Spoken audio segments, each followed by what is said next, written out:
Debí sacar más fotos, un podcast sobre fotografía y otros rollos, junto a Sol Montero y Toto Álvarez.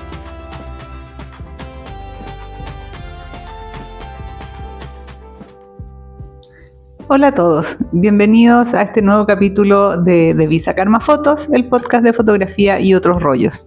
Hola Néstor. Hola Sol, ¿cómo estás? Muy bien, gracias. Qué bueno, sí. Un día otoñal.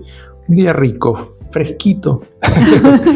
Fresquito. Sí, para ir partiendo, ya diría que ya el invierno ya llegó, pero bueno, son cosas que pasan.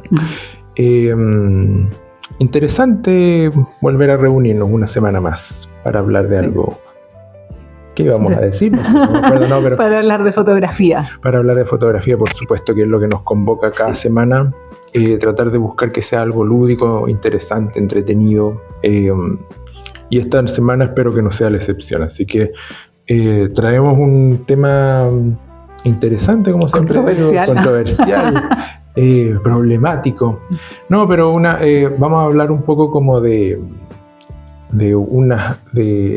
quizás cómo se enfrenta una mirada en particular en la sociedad o de la gente topo, de social.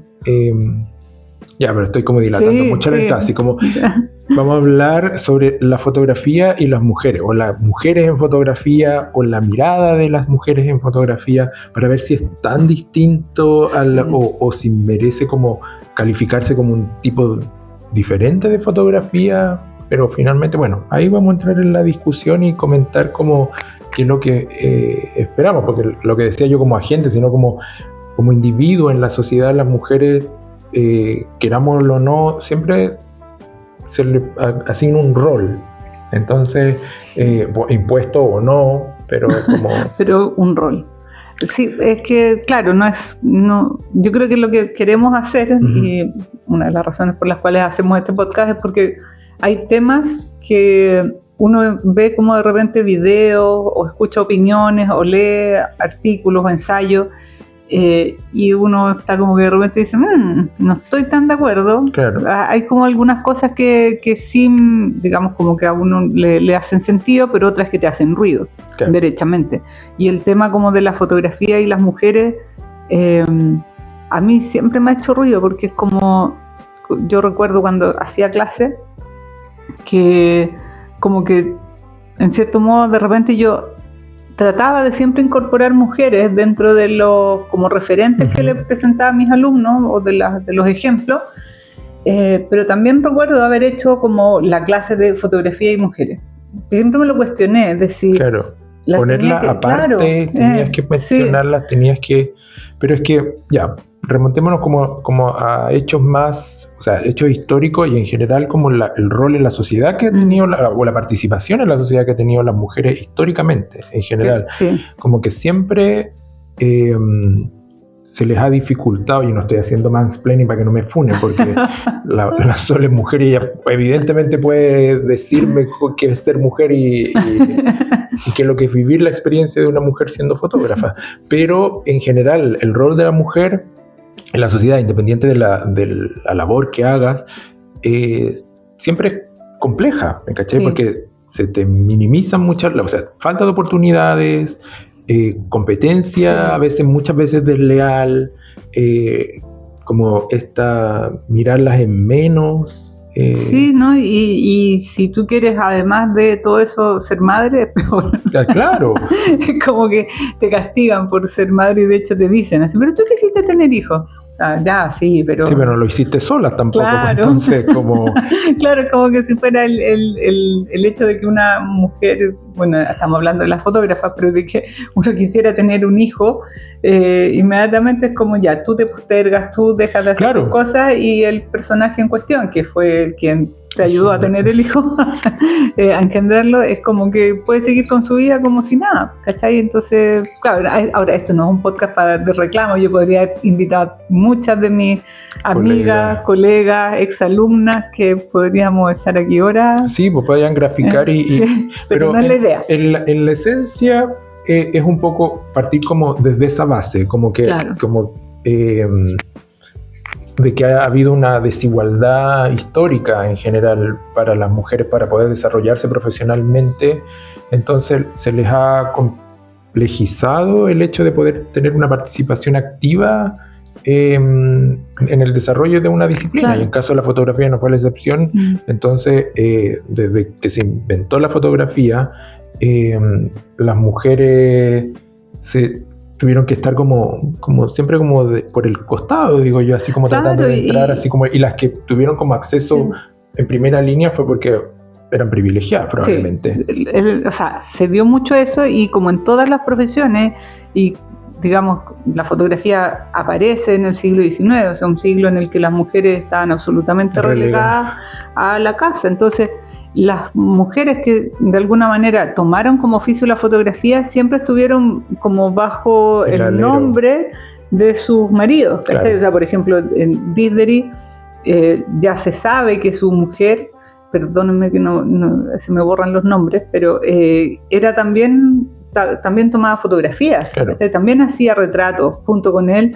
Era parte de la empresa, pero finalmente, ¿cuál es el nombre que aparece? Diderot. Claro. Y como quizá, y uno siempre dice, la primera mujer fotógrafa como reconocida fue una mujer que la ningunearon hasta el cansancio. O sea, Julia Margaret Cameron, lo menos que decían de ella era que era una inepta, que no sabía de química, que no sabía nada de fotografía, que no sabía nada de arte, porque ella hacía, sus fotografías eran como desenfocadas, tenían manchas, y que, o sea, a lo mejor técnicamente no eran tan perfectas, pero se atrevió en una época en que era muy difícil poder hacer algo. Y se atrevió de muy, o sea, no era mayor para nuestra época, pero muy mayor para el siglo XIX. Claro. Ella como a los 45, 47 años empezó recién a dedicarse a la fotografía cuando sus hijos ya estaban grandes, y ella ya no tenía esa responsabilidad, la responsabilidad de criar y de ser como la ama de casa. Y cuando vuelve a Inglaterra, porque ella vivía en la India con su marido que tenía plantaciones de té. Pero claro, ella vuelve y ella se empieza a dedicar a la fotografía, y quizás por contextualizar, ella era la época o el pleno post-romanticismo, entonces había un tipo de imágenes de estética que se estaba dando, y un tipo de narrativa también como artística, y no solo en las novelas, en las pinturas, en general, digamos, y la fotografía no fue ajena a eso. Su estética o sus temáticas eran muy de la romántica, época, bucólica, pastoriles, claro, muy de mujeres como angelicales, de niños angelicales, de mujeres como representando como a vírgenes, ¿cachai? Entonces era como que queda también esta idea, siento yo, como de que la fotografía de la mujer era esta cosa como suave. Claro. Como sensible, como que esta interpretación. Claro, es como, que yo creo, suave y delicada. Yo no sé. Es difícil también entender cuáles eran los referentes de una persona que empezó a hacer fotografía en una época que probablemente no tenía ningún referente para hacer fotografía. Era muy intuitivo, y todo lo que nació probablemente haya venido de la literatura, de la música clásica, de la pintura. Entonces, yo creo que debe haber tratado de llevarlo por ese lado. Pero ahí también las temáticas también yo creo que era prácticamente imposible de que una mujer en esa época, ya el hecho de hacer fotografía era algo rupturista. Totalmente. Pero en las temáticas probablemente iban a seguir perpetuando, como dices tú, los roles que socialmente se le habían asignado a las mujeres, como el ser sutiles, ser sumisas, ser suaves. Claro, delicadas, ella tenía justamente sus fotografías tenían mucho de esto, de mantener como el status quo de el rol de la mujer en una época, o en la época victoriana en Inglaterra. Y lamentablemente, o sea, no hay como un mayor desarrollo de las fotografías de mujeres. Por ejemplo, fotógrafas de guerra no salían. Claro, no. O fotógrafas expedicionarias tampoco, ¿cachai? O sea, tenemos muchas fotografías de hombres que salieron al mundo a hacer cosas, pero las mujeres estaban relegadas a la fotografía en sus casas.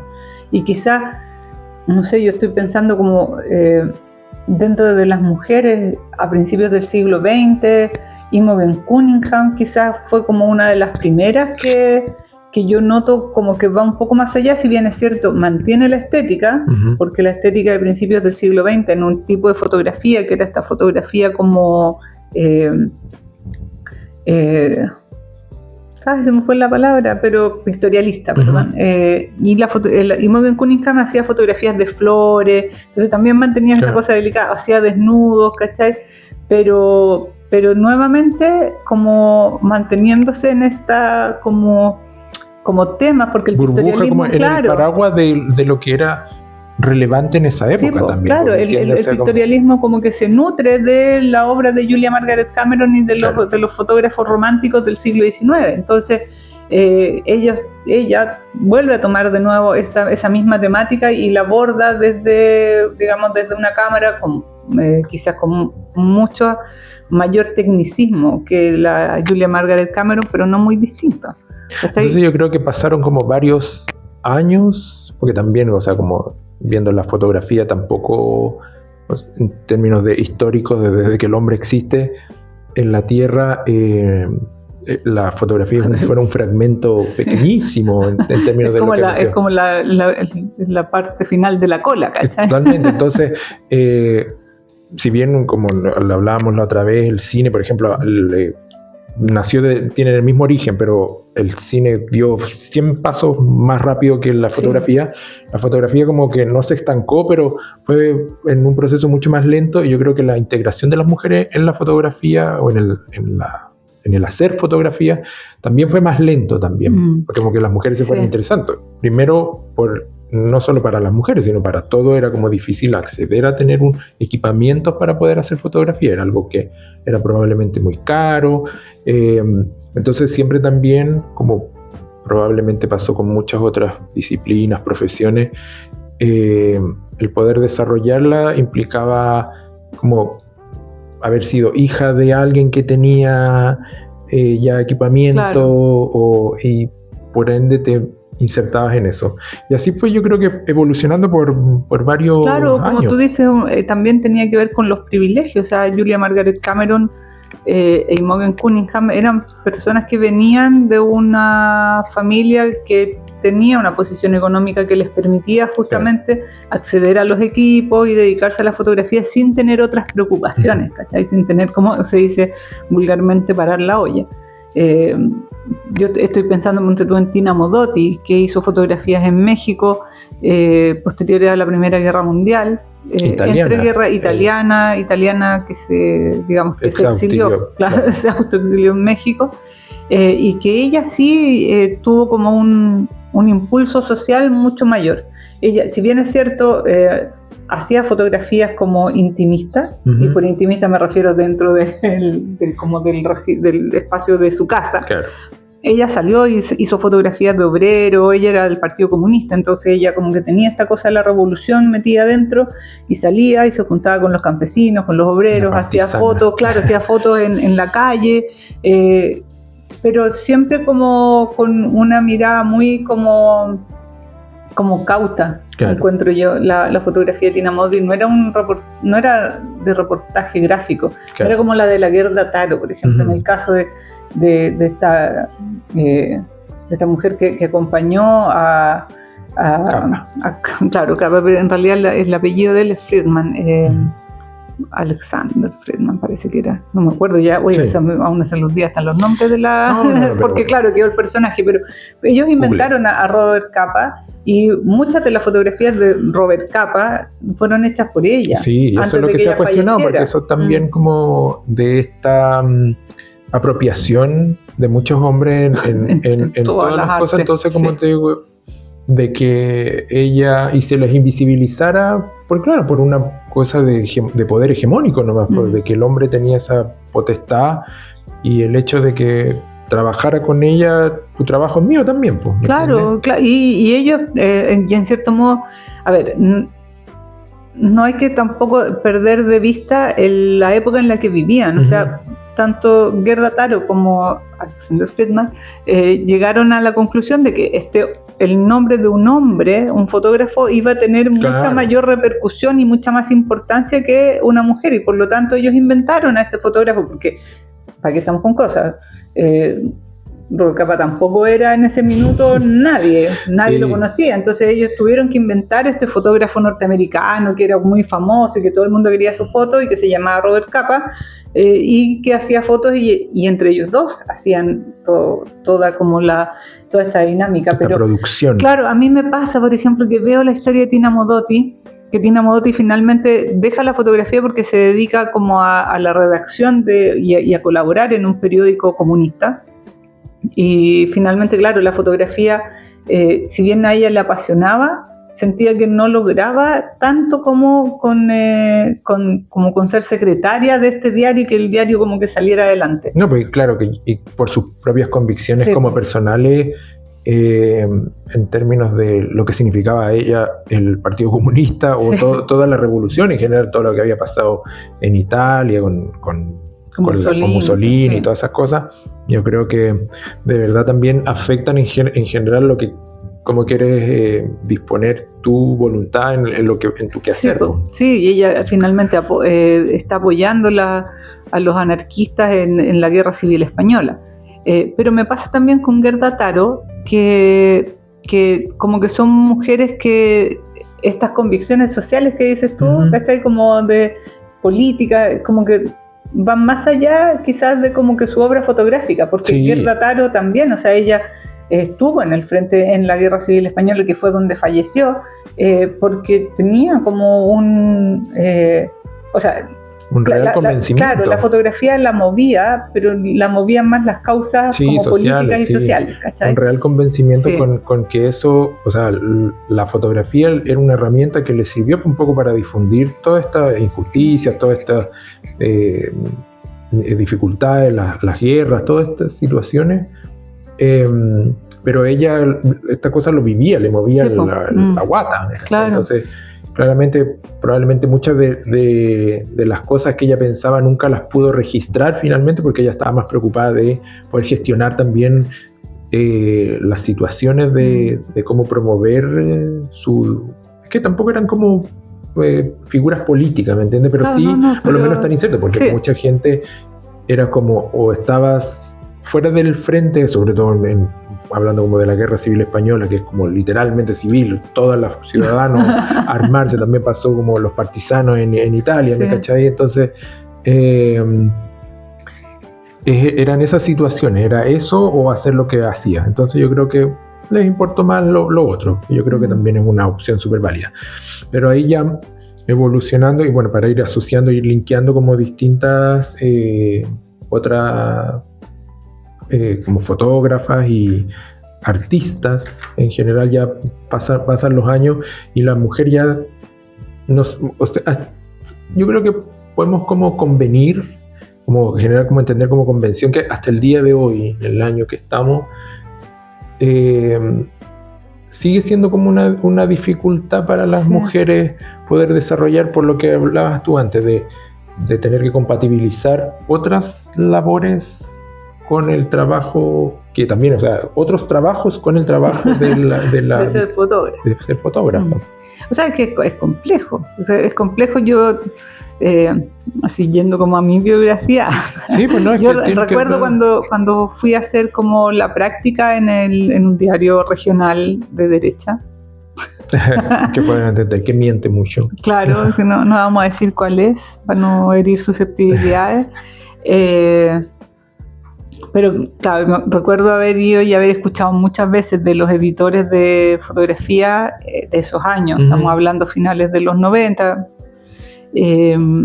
de que claro, a las mujeres no nos podían mandar, por ejemplo, a hacer fotografías de deporte, a hacer fotografías en las protestas, que no podíamos hacer los turnos de noche porque qué pasaba si había un accidente o había un asalto y teníamos que ir solas en la noche a hacer fotografías a lugares como no, y eso se entiende porque entendemos, o yo por lo menos entiendo de cómo ese fenómeno del querer proteger, porque sabemos que en general la inseguridad es una cosa que ha atravesado a la humanidad desde que existe, entonces como querer, como ahora que todos se quieren arrogar el tema de que nosotros vamos a resolver los problemas de seguridad, es un poco ambicioso, claro. Sabiendo que siempre, y claramente las mujeres siempre han estado más desprotegidas, pero también como el subestimar las capacidades de las mujeres en general, como de la autogestión, de tener la suficiente suspicacia, perspicacia para poder ver dónde va a poner su vida en riesgo, ¿me entiendes? Sí, entonces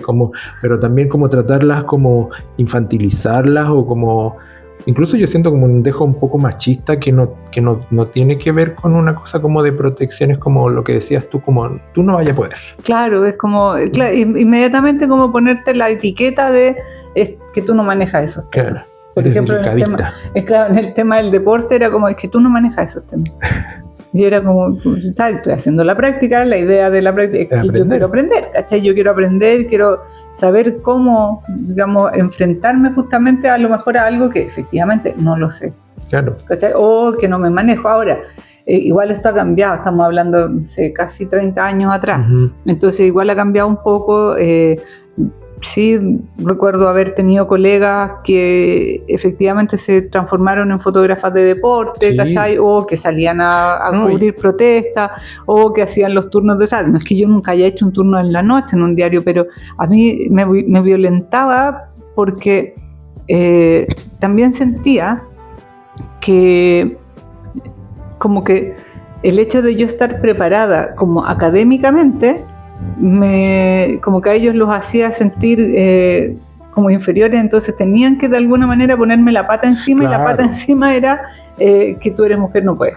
Claro. Entonces no eran argumentos válidos también. Sí, ¿no? Y como tratar de según ellos, como de prever situaciones que inexistentes o que, como te digo yo, le puede pasar a cualquier persona, independiente de si es hombre o mujer.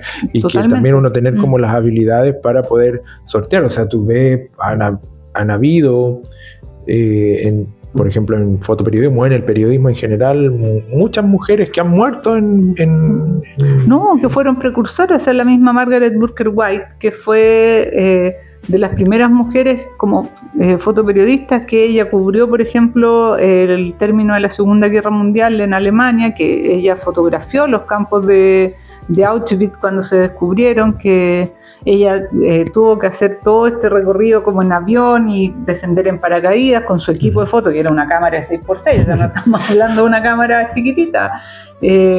Pero sí, efectivamente, o sea, desde ella en adelante han habido reporteras gráficas. O sea, estoy pensando también en la Susan Meiselas, que fue a hacer fotografías a El Salvador, que vino a hacer, digamos, como una especie de reconocimiento de la fotografía que se hizo durante la dictadura acá, ¿cachai? Que hizo fotografías en México, en la frontera entre México y Estados Unidos, como de las prostitutas y de la trata de blancas, claro. ¿Cachai? O sea, como que ella igual se metió en temas súper peliagudos, y no estamos hablando de hace mucho tiempo atrás, o sea, los años 98, y quizás, claro, hay fotógrafas que se han arriesgado más, pero también a mí me pasa que cuando yo empiezo a ver como las historias de estas fotógrafas que se han arriesgado más, veo como dos líneas, ¿cachai? Una línea, y por favor corríjanme si me equivoco, a lo mejor alguien tiene mucho más detalle o otras historias, son mujeres o que decidieron no tener hijos, ¿cachai? Es decir, como no, simplemente no postergar la maternidad, sino que simplemente no tener hijos. No tener esa responsabilidad. No, claro. O mujeres que económicamente tenían resueltas como su situación, lo cual les permitía, si bien es cierto, a lo mejor estar casadas y tener hijos, tener una red de apoyo económico que te pudiera, que te permitiera apañar esa parte, y dos, no tener que trabajar todos los días, ¿cachai? O sea, a lo mejor sí, ir a un mes o 2 meses, ir a hacer una cuestión específica, un reportaje o un ensayo, lo que sea, un par de meses, pero después no necesariamente trabajar el resto del año, ¿cachai? Entonces, cuando tú lo ves y tú dices, bueno, ¿cómo lo hacemos las mujeres que no tenemos ese respaldo económico y que sí queremos tener hijos? Sí, pues. No podemos. No, y tú lo conversábamos el otro día planificando esto, como tú que ambos tuvimos la experiencia en la docencia de ver como los cursos cómo se integraban estos grupos cursos, y mayoritariamente los primeros años eran mayoritariamente mujeres. Sí. Sí, a mí me pasaba mucho. Yo recuerdo haberles dicho a mis alumnos que en los primeros días de clase, así como por favor miren la sala, el 75% de las mujeres que estudian arte, o sea, donde los alumnos que estudian arte son mujeres. Sí. Y eso me lo puede corroborar cualquier profesor de una escuela de arte, fotografía o diseño, pintura, o sea, o una licenciatura en arte, son mujeres. La mayoría de los que se meten a estudiar arte son mujeres, pero si nosotros después vemos la planilla, por ejemplo, de profesores universitarios, la inserción laboral también, o la inserción laboral, por ejemplo, yo recuerdo, si veíamos las plantas, bueno, ahora la planilla de fotógrafos contratados en los diarios cada vez menos por el tema de la imagen digital, pero en la época en la que los diarios de papel tenían un volumen de fotógrafos importante, de, no sé, 20 fotógrafos, 4 habrán sido mujeres, sí. Si es que 4 o 2. Profesores universitarios, de la planilla de profesores universitarios que hacían docencia en fotografía, 2, 3. Claro. O sea, yo era una de las pocas, y más encima era una de las pocas que llegó a ser como, entre comillas, no sé, no quiero ocupar la palabra jefa, pero sí que tuvo cargos como de. Sí, pero es que llegaste a eso, pero como te digo, también fue por tu insistencia, por tu como. No, yo no digo como majadería, pero por el hecho de contráteme por picnic. En el hecho de la como constancia en general, también como demostrando de que todo tú tenías que estar validando tu acción, ¿me entiendes? Como de que tú no solo mostrar tu trabajo, sino que tenías que hacerlo bien y cuando se te evaluaba, probablemente siempre se iba a minimizar o se iba como... O se cuestionaba el hecho, por ejemplo, yo estaba a cargo de una planilla de profesores y yo te digo, la gran mayoría eran hombres y la gran mayoría eran mayores que yo. Sí. Entonces, todo el tiempo era como, ¿y esta cabra chica qué se cree? ¿A quién le ha ganado? Hay que hacer una observación porque bueno, no todo, porque con esto no trataba bien. Sí, no, pero... Bueno, no, pero cuando tú tuviste una jefatura y pudiste cortar un poco más el queque, lo igualaste, ¿me cachai? Sin que existiera en esa época ni cuoteo ni ninguna cosa. Ahí yo siento que habíamos tanto hombres como mujeres. Sí. Yo creo que estábamos ahí por nuestras capacidades de lo que sabíamos y evidentemente le estabas dando oportunidad a mujeres que trabajaran. A mí me pasó y voy a cometer una infidencia, tampoco voy a decir ni en qué instituto trabajaba, ni quién era mi jefe. Pero yo recuerdo haber tenido esta misma conversación con esa persona, y yo le comenté en un minuto, oye, pero ¿por qué puros hombres? ¿Por qué dentro de la terna que tú me dices de profesores hay puros hombres? Me decía, bueno, nómbrame una mujer. Nómbrame una mujer que sea relevante en la escena nacional. Entonces, claro, yo tenía algunos nombres. Y siempre salía cuesta, pero es que tiene hijos, que no puede venir, y que no, o sea, sí, tenemos hijos, ¿cachai? Sí, en algún minuto nos van a tener que dar a lo mejor licencia de pre y postnatal, pero eso no significa que nos borran del mapa, ¿cachai? Sí, esa es la cuestión, eso es como lo violento, porque ¿por qué? Porque es cierto, sí, cuando tú decides tener un hijo, efectivamente te tienes que ausentar, y te dicen, es que dejas la pega botada. No estoy dejando la pega botada, simplemente me voy a ausentar un tiempo donde eventualmente pueda haber alguien que me reemplace, pero después yo vuelvo a mis labores y vuelvo a retomar, y no es que deje la pega botada, y de hecho vuelvo con muchas capacidades que a lo mejor en ese minuto no tenía, porque cuando uno es madre aprende a organizarse, a desarrollar la paciencia, que con los alumnos escucha que es importante, a escuchar llantos y quejas todo el día, y tú puedes llegar y sostener a tus alumnos en ese caso. O sea, uno aprende otras habilidades, pero no se ve. Sí, ¿no? Y créeme que los hombres en general la tenemos mucho más fácil, o los hombres que llegan a tener hijos también, porque como te digo yo, las mujeres no tienen hijos de manera espontánea, así que el Espíritu Santo las bendiga con la bendición. A los hombres no se les cuestiona eso, pues, ¿me cachai? Como el hecho de que podéis seguir trabajando y él no se va a ocupar, y en general, y no tiene que ver con una mala gestión o con contando ya cosas más como íntimas del detalle, es como, no es que la mujer haya elegido mal hombre, ¿me entiendes? Que es como no supo gestionar bien su forma y que, le tocó un mal marido. Claro. No, pues no tiene que ver eso, que yo creo que estamos viendo de que todas. En una generación de que los hombres tenemos que también poner de nuestra parte y cambiar los paradigmas y la forma de construirnos, que es una palabra tan manoseada, pero que es súper importante porque como de tanto de pensar de que las mujeres, aquí ya estamos, me voy a arrancar un ratito de otro tema, que solamente las mujeres tienen las habilidades para criarme, ¿cachai? O para hacerse cargo de un niño enfermo, por ejemplo, claro. Que era lo que comentábamos el otro día. Entonces, que tienes que tú postergarte en tu trabajo y la pareja tuya él va y no se preocupa del hijo. Claro, porque eventualmente el niño tiene una madre que le va a bajar la fiebre, que lo va a acompañar durante todo el día que necesite. No, y que siempre se utiliza la narrativa de que es que la madre, no hay como la madre, ¿cachai? Es que la madre lo va a consolar, es que el niño quiere a su madre, ¿me entiendes?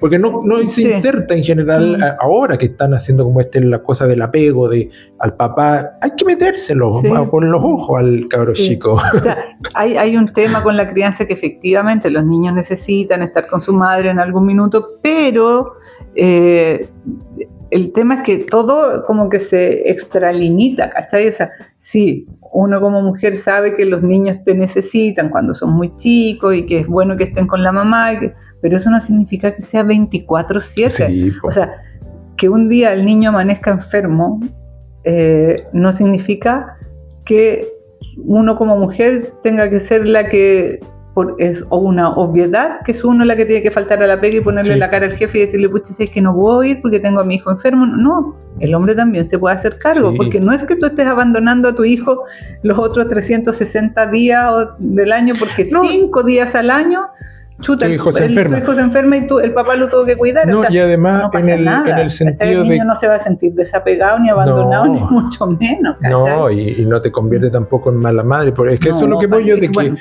generalmente se hace muy mal esa gestión, porque también en los trabajos, porque ahí también implica eso, porque se sigue perpetuando el hecho de que se contraten más hombres por lo mismo, y es como ahora se han implementado como ciertas leyes o regulaciones o normativas para que los hombres también puedan ausentarse o ser parte, porque en general, como decís tú, es muy difícil que un hombre vaya a decir, oye, mi hijo está enfermo, tengo que faltar a la pega, porque no lo van a decir, no lo van a hacer, ¿me cachai? No quieren hacer esa gestión, porque tampoco no es como que se le cayeran los galones, no sé, pero bueno, ya. No, pero tiene que ver también como con la jefatura, y en este sentido yo, o sea, con mi relación, por ejemplo, con colegas fotógrafas, es que, claro, efectivamente pareciera que uno puede postergar su trabajo, ¿cachai? Siempre. Sí. ¿Cachai? Es como que... Ahora, y efectivamente me ha pasado también, y lo escuché de muchos jefes, no solo el mío, sino que otros jefes también, de que, pucha, contratar a una mujer era complicado porque, claro, por esto, porque se le enferma el hijo, porque... y lo he escuchado también de mujeres, ¿cachai? Que te dicen, oye, es que, pucha, tú tienes hijos chiquititos, entonces es súper complicado contratarte porque como tienes hijos chiquititos, vas a faltar mucho más, vas a tener las complicaciones de los hijos chicos, y uno dice, o sea, a ver, sí, pero si no te dan las oportunidades, ¿cachai? Y uno... es una persona adulta, puedes gestionar de repente que alguien te lo cuide, o sea, si tú tenés claro que tenés ciertas responsabilidades, uno gestiona, ¿cachai? Que alguien se quede con los niños en algún minuto, y si es que vas a faltar, a lo mejor va a ser una vez por una cuestión súper puntual, una vez al año, pero es como que pareciera que esa vez al año es todo el año. Sí. Como que te lo recalcan y no sé. No, y como te digo, se sigue perpetuando y se sigue manteniendo esa cosa. Pero bueno. Volvamos a la foto. Volvamos a la fotografía. Oye, pero era interesante hacer ese paréntesis que es transversal a lo que estamos conversando, porque en general una de las grandes dificultades a las mujeres para desarrollarse profesionalmente es si eligen o no ser madres. Sí, es como, claro, es como tienes que elegirlo. Es como, entonces, bueno, en fin. Pero bueno, las que se siguieron como destacando en la fotografía. O sea, que no han tenido hijos. las que no tuvieron hijos. Esa es la conclusión. Podemos terminar aquí. Claro. No, pero que son o lesbianas o no sé. Sí. Bueno, eso es lo otro. O sea, bueno, pero podemos seguir, pero enfoquémonos en sí, no, por eso que quiero, ahora que te dije lesbiana, es que justo estoy mirando aquí el libro de Annie Leibovitz, que es muy interesante, así como... Traemos libritos siempre, este libro, Annie Leibovitz at Work. En el trabajo, para el que no sabe inglés. Claro, y que básicamente es pero abrámoslo un poquito, lo tenemos que subir porque no sé qué es lo que se ve. Después le replicamos la foto, la vamos a poner aquí. Bueno, que la gracia del libro es que ella cuenta como su historia. Claro, cuenta cómo se fueron o cómo se gestaron, por ejemplo, estos trabajos colaborativos. Con la Rolling Stone, que ella trabajó. Claro. Ustedes tienen que, para poner un poco en contexto, quien no sepa de Annie Leibovitz, sí, tiene Google, pero es una señora que... Una señora, digo yo. Sí, pues ya una señora. Pero que... también de una familia privilegiada, de estas cosas, así como te digo yo, tienen fotografías increíbles. Aquí esto viene como el pelambre. Yo digo, hoy soy una persona como, esta es de mis fotos favoritas, que hizo como un collage, como de varios, bueno, trabaja con muchas celebridades. Aquí está la Keira Knightley, que es muy guapa ella, con Jeff Koons. Hacía como... Para Vanity Fair, Rolling Stone, muchas portadas de libro, trabajó, bueno, le hizo la foto famosa de... La de Demi Moore cuando estaba... Embarazada, la de... ¿Cómo se llama? De los... ¿Cómo se llaman estos? Los Rolling Stone, también. Pero de Seinfeld, que no me gusta Seinfeld, por eso siempre lo...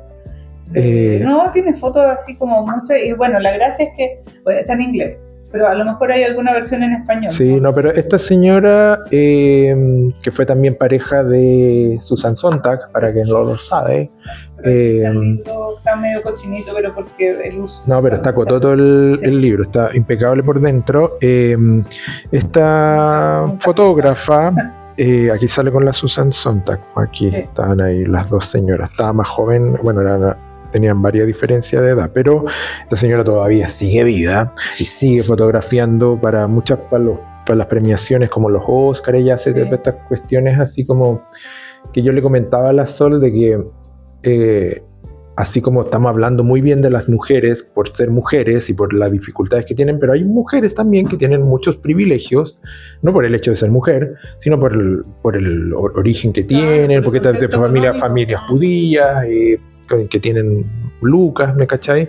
Y también el patrimonio simbólico como cultural del tener contactos, pues, ¿me cachai? El hecho de esta señora...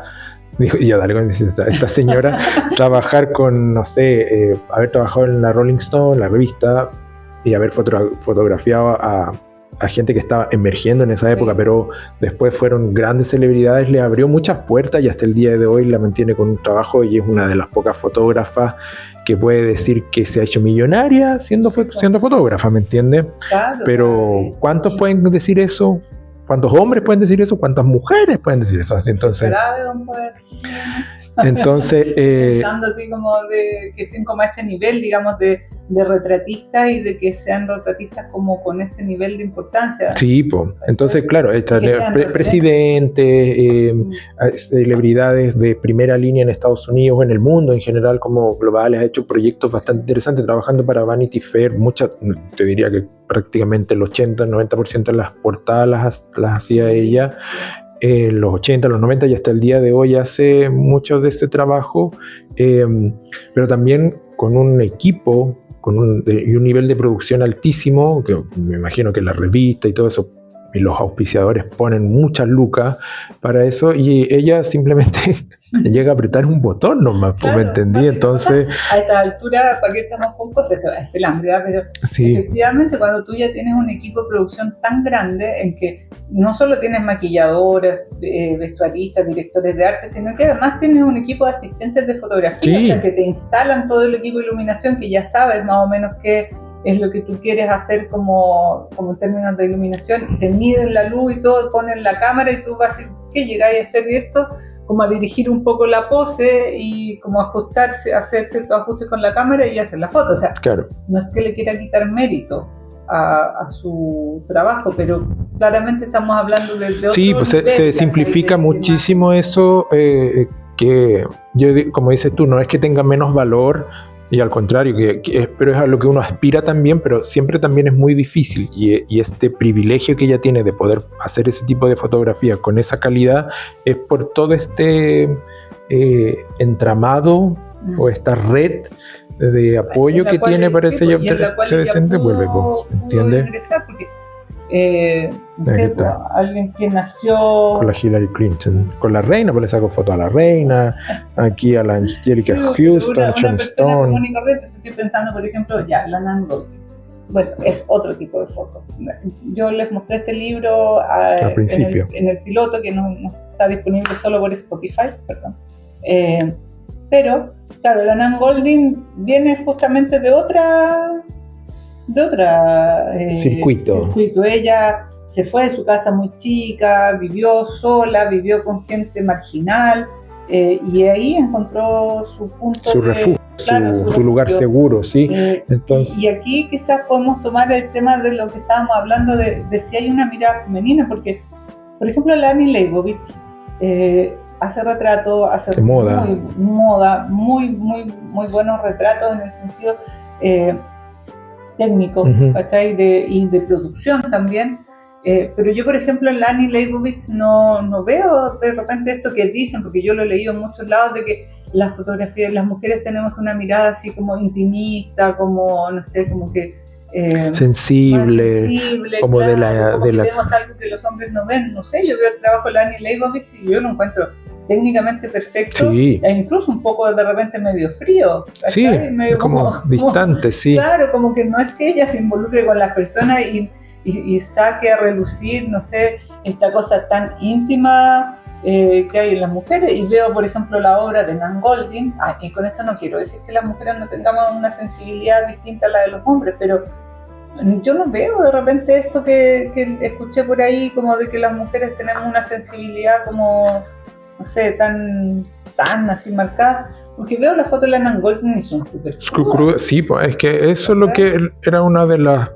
como elementos que yo queríamos como comentar, era como eso, de que si la mujer tiene una mirada distinta a la de los hombres, o sea, sí, yo creo que como individuos todos tenemos miradas distintas, todos vemos de acuerdo a nuestros referentes y todo eso, pero no por el hecho de ser mujer va como a permear ciertas cosas, como dices tú, que a las mujeres se les puede funar por, pues bueno, estábamos hablando el otro día de la fotógrafa, y de la fotógrafa, sí, la Salimán, pero también de la fotógrafa nazi de Hitler. De la Leni Riefenstahl, sí, que claro, pues ahí también, siendo mujer, siendo una fotógrafa que talentosísima, que como te digo yo, ahí separamos la obra del artista, cuando separaba en las Olimpiadas, no me acuerdo de qué año, 36, 39, 38. Sí, eso, sí. Sí, porque Hitler ya estaba en el poder, y ya estaba empezando toda esta cosa nazi. Sí, esta propaganda. Entonces ella claramente, y como esto de los Juegos Olímpicos ya se había retomado después de los Juegos Olímpicos modernos, pero ella quería tenerle el lado ese clásico, y esta cosa como hacía de la eugenesia, también eso como del buscar de la cosa como perfecta, y también de hacer ese punto de comparación de de la raza pura aria con otros. Con los que no eran arios. Pero yo vi el documental El Olimpia, claro, y efectivamente ella, si bien es cierto, tiene una mirada de los deportistas alemanes que como que le da harta importancia, porque obviamente eran los dueños de casa y qué sé yo, pero también ella, como, claro, es que son deportistas, entonces los cuerpos de estos deportistas eran musculosos, eran como, no sé, estaban como bien formados, y ella como que en general a la mayoría de los deportistas los filma, digamos que ella es una película, justamente exacerbando esta cosa como, potente de los músculos, incluso les hizo muchas fotos desnudos. Sí, pues la cosa como de deidad, como, bueno, que venía un poco del cómo se practicaban los Juegos Olímpicos en la antigua Grecia. Entonces trataba como de ensalzar esta cosa, también lo hizo con estas tribus Masái en África, ¿me cachai? Que uno podría decir tenían como mirar en menos esto pasó solamente como en Alemania, pero sí tenían la capacidad de como de abstraer y encontrar la belleza en algo que quizás a ella le podría parecer reticente, como estar fotografiando. Claro, es que no sé qué pasarían por las cabezas de ellos, porque como te digo yo, es muy raro esta cosa de esa admiración y de este... Claro, pero si uno ve las fotografías, por ejemplo, que ella hizo de los Masái de esa tribu en particular, es como la misma, finalmente la misma estética, ella como que busca lo mismo, o sea, es estos cuerpos, porque bueno, los Masái son tremendos, sí, pues, más de 2 metros, sí. Y como en esta piel como oscura, brillante por el sol africano, ¿cachai? Entonces como que tú ves las imágenes y efectivamente se ven imponentes, ¿cachai? Pero bueno, ahí en algún momento yo creo que esto da como para un capítulo 2, donde podamos ir como en detalle hablando de fotógrafa. Ahora queríamos como hacer como cómo es insertarse como mujer en la fotografía, cómo fue insertarse en la génesis, o cuando partió la fotografía, y cómo es ahora. Ahora, como te digo yo, hay muchas más mujeres haciendo fotografía de moda, fotografía documental, reportaje, tanto en Chile como en el extranjero. Te podría decir que mucho más de la mitad de mis referentes actuales son mujeres fotógrafas. Pero claramente siempre sigo viendo que los hombres tienen como mejor posición, ¿entiendes?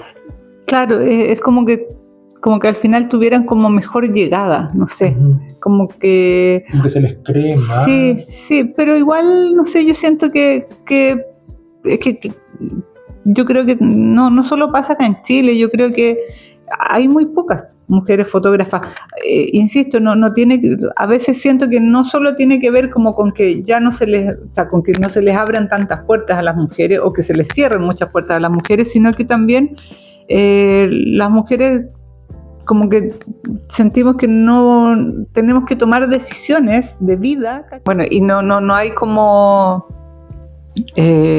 posibilidad quizás de hacer como fotografía y maternar al mismo tiempo. Sí. Pero bueno, como dice Néstor, esto es algo que tenemos que... Oye, ojalá siga por aquí. Ya que tenemos que seguir conversando y bueno, yo creo que ya es momento de despedirnos para esta semana, porque ya también se nos están acabando las baterías. Así que... Sí, a mí ya se me acabó ya. Así que no, mira, yo también estoy ahí como que parpadea. Así que eso, pues, estimados y estimadas, síganos viendo y nos estaremos viendo en una próxima oportunidad. Sí. Nos vemos. Saludos, chao.